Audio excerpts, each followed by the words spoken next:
AWS and Google Cloud are back up after unrelated outages.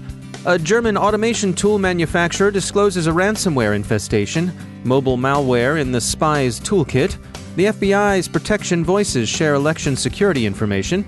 Notes from Security Week's 2019 ICS Cybersecurity Conference. NCSC's annual report. And people have things to say about backdoors, bribes, and those aliens at Area 51. Chemtrails, too.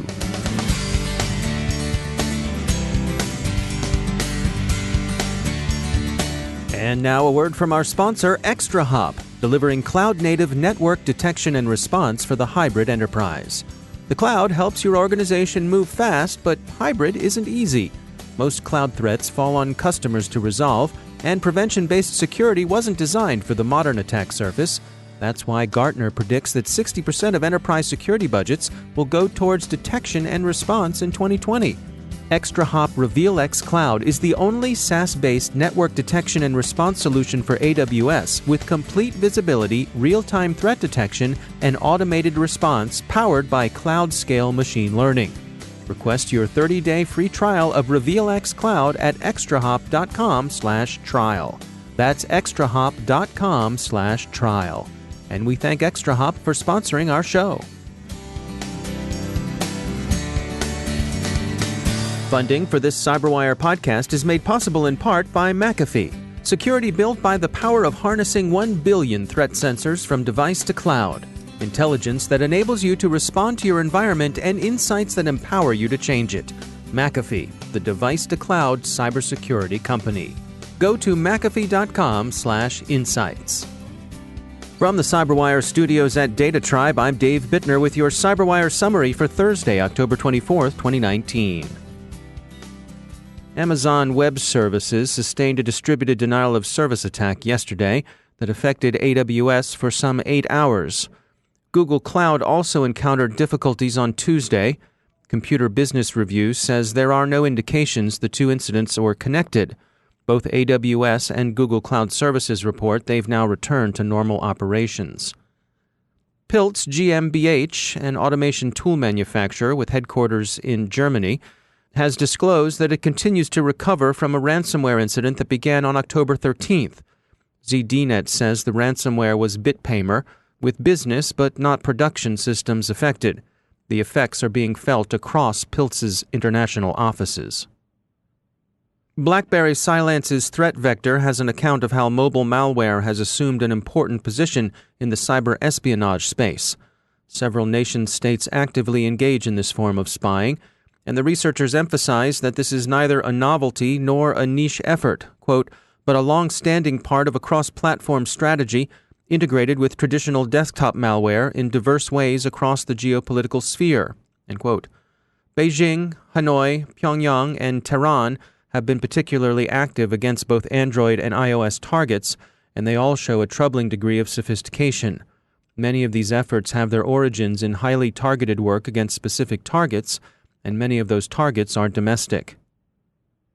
The U.S. FBI has given Congress an overview of election security preparation.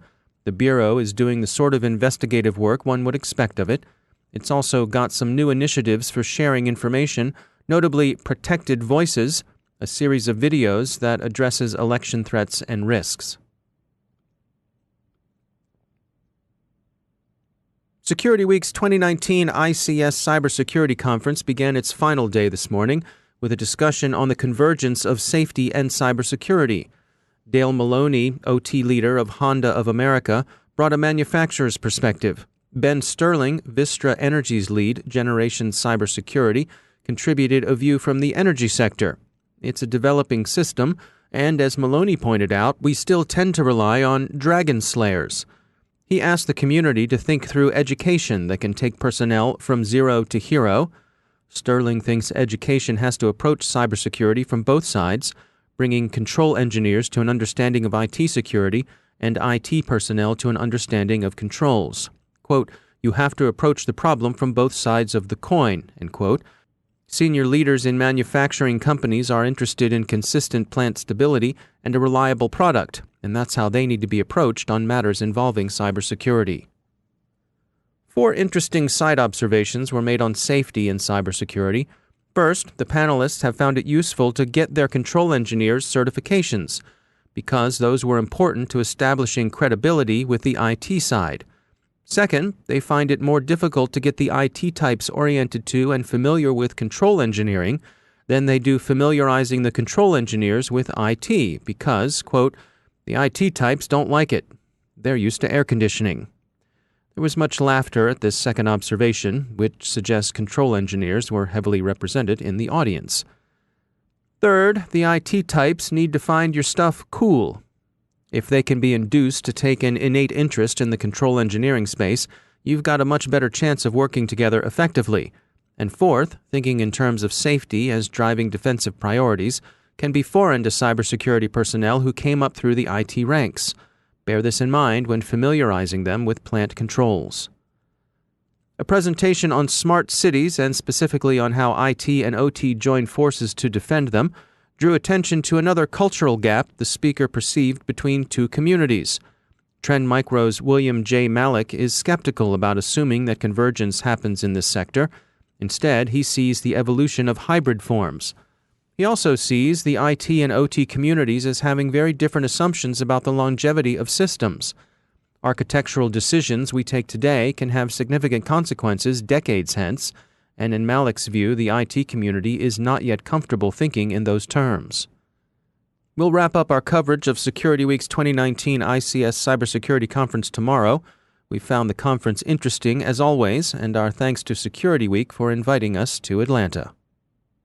And speaking of ICS security and critical infrastructure, I recently spoke with Dave Weinstein, Chief Security Officer at OT security firm Clarity, about the security of critical infrastructure and whether there are common misperceptions in the public's minds.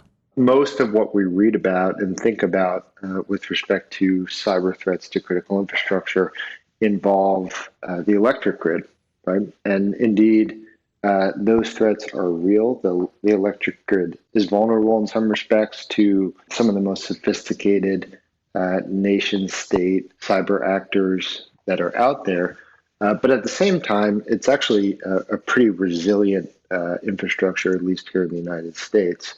What does not get enough attention is all of the other critical infrastructure with respect to our manufacturing facilities, our wastewater treatment plants, our refineries, oil and gas pipelines. There is really kind of a broad spectrum of critical infrastructure out there that is impacted that are equally, if not more, vulnerable to malicious exploitation.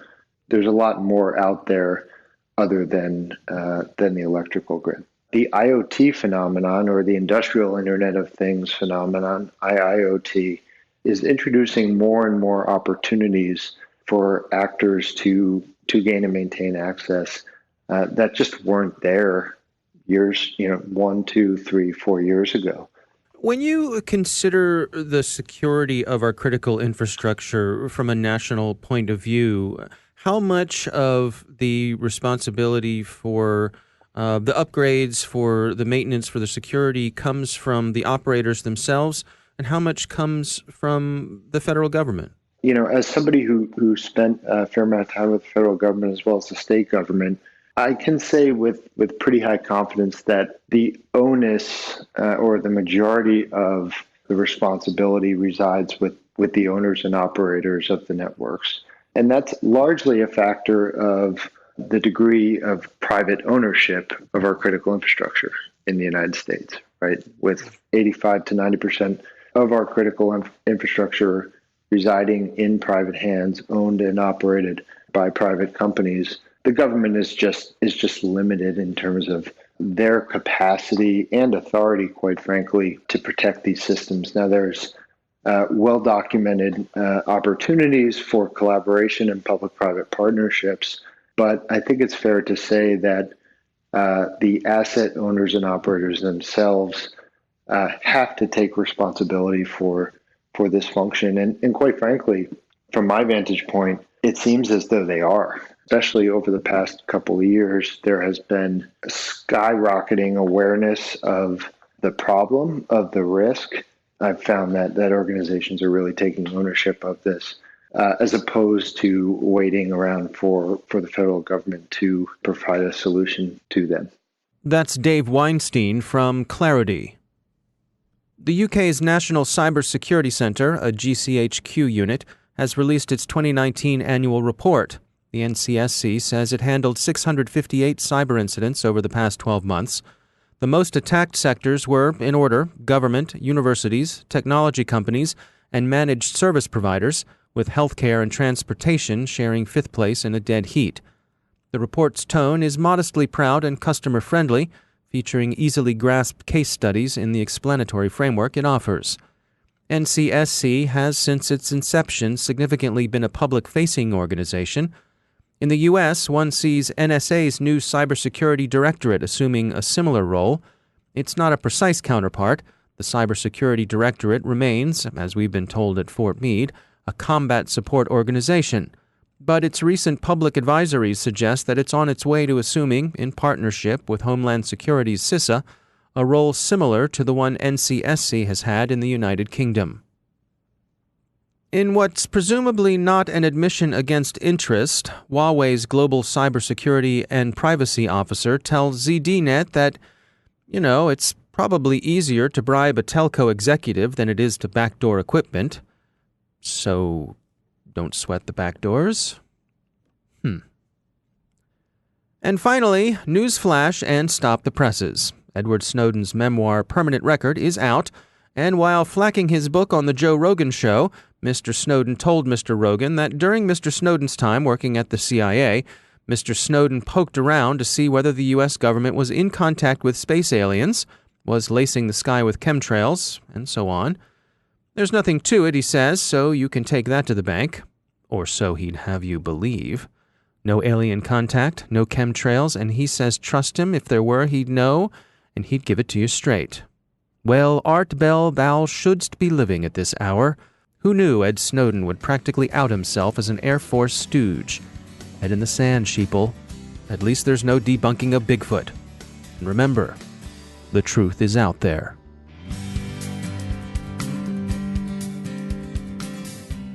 And now a word from our sponsor, Dragos. Cyber attacks on oil and gas environments are continuing to progress in frequency and sophistication. Attackers are creating tailored attacks to cause significant operational and financial impacts, and most importantly, they're becoming aware they can overcome automated safeguards to cause physical effects and harm the lives of those who work in the facilities. Read the latest case study from Dragos to learn how they helped an oil and gas organization ensure it had detections and response plans against crisis-like activity on its networks and comprehensively defend its environment. You can find it at dragos.com/case-studies. That's dragos.com/case-studies. And we thank Dragos for sponsoring our show.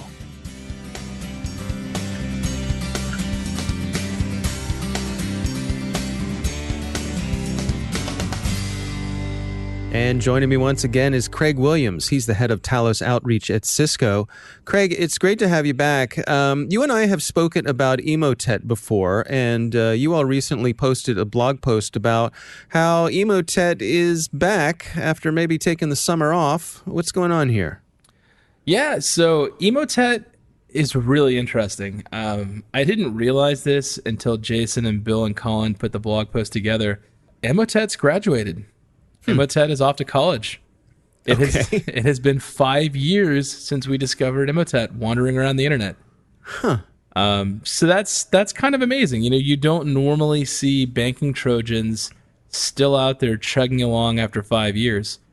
Normally through one means or another, something happens that changes the behavior of our adversaries, be that law enforcement or them giving up or moving along. Or just, potentially losing access to it through some sort of technical glitch. But yeah, it's been 5 years out there as a banking Trojan. We've covered it at length. If you've not heard of Emotet, I really encourage you to go to the Talos blog and click on the Emotet tag and read through the last several posts. It's very interesting. It's one of the longest standing banking Trojans out there. It does some really interesting email. I believe, and feel free to call me out on Twitter, Security Craig. if I'm mistaken here. But, believe me, they will. I think Emotet actually pioneered the type of spam reply where you reply in the middle of a chain of existing conversations. Right? Like you get a spam email, and even grandma nowadays is kind of leery. Like, I don't think I really am getting emailed by a Nigerian prince. Right? But on the other hand, if you've got an email chain open with your friend and someone replies back pretending to be your friend and is like, hey, I saw your email. I just realized it hadn't been a while since we caught up. Check out this attachment I included. I really think we should go there next Friday. And so you look at it and it's titled like Boat Adventure, and you're like, that might be legitimate. Maybe my friend does want to go out on the lake this weekend. Right. But the reality is they're generically named.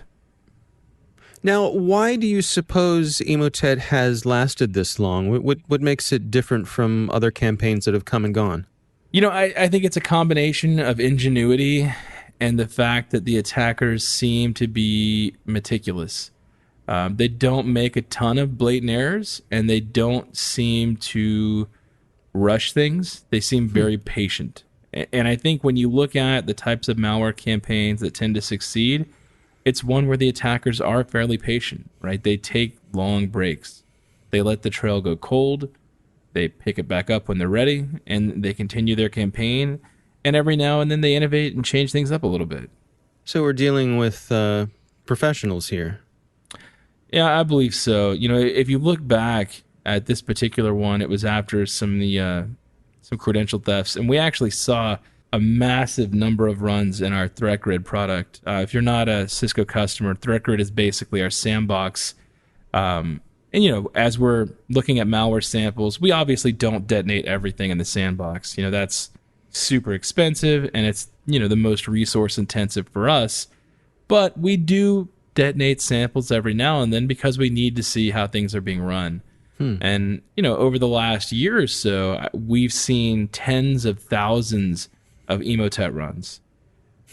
And so what was really interesting with these is we would see, usernames and passwords of email accounts coming across, right? And I think the number was just under 350,000 different username and password combinations. Wow. And so if you go back and look at our blog post, we even have graphs of the type of activity, and then more interestingly, the number of passwords that are being reused. Jason basically did some analysis on passwords that were being reused, and what was really interesting about this is some seem to be really, really unique. So, for example, one of the ones that was reused over 300 times was media and then the @ 2018. So you got to wonder, what organization was using that, and how did they have over 300 people compromised? And that is interesting. Yeah, and so we see a lot of that. And so, it's always one of those side effects of doing malware research, right? You start looking at malware, you start looking at data theft, and all of a sudden you have insights into the type of defensive strategies the users have been shown. And so, for example, when we look at these passwords of all the ones stolen, like the let's call it the greatest hits chart, although I guess if you're a victim, maybe that's not how you'd like to look at it. But right, the wall of shame. Yeah, like the greatest hits on the wall of shame.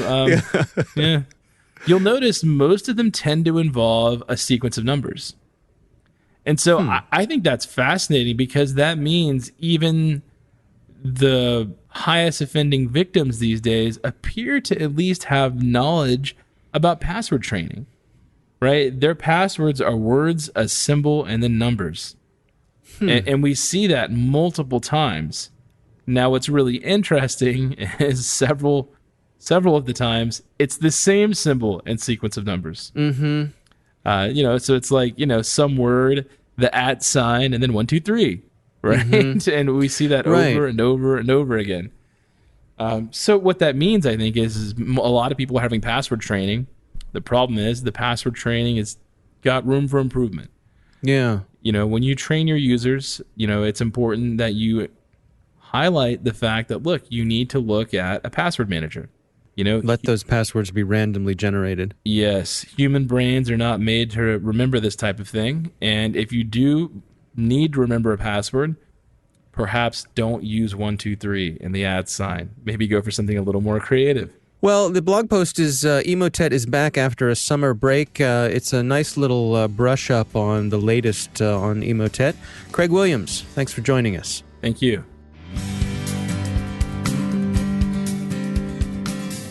And that's the CyberWire. Thanks to all of our sponsors for making the CyberWire possible, especially our supporting sponsor, Observit, the leading insider threat management platform. Learn more at observit.com. The CyberWire podcast is proudly produced in Maryland out of the startup studios of Data Tribe, where they're co-building the next generation of cybersecurity teams and technology. Our amazing CyberWire team is Stefan Vaziri, Kelsey Bond, Tim Nodar, Joe Kerrigan, Carol Terrio, Nick Valecki, Bennett Moe, Chris Russell, John Petrick, Jennifer Iben, Peter Kilpie, and I'm Dave Bittner. Thanks for listening. We'll see you tomorrow.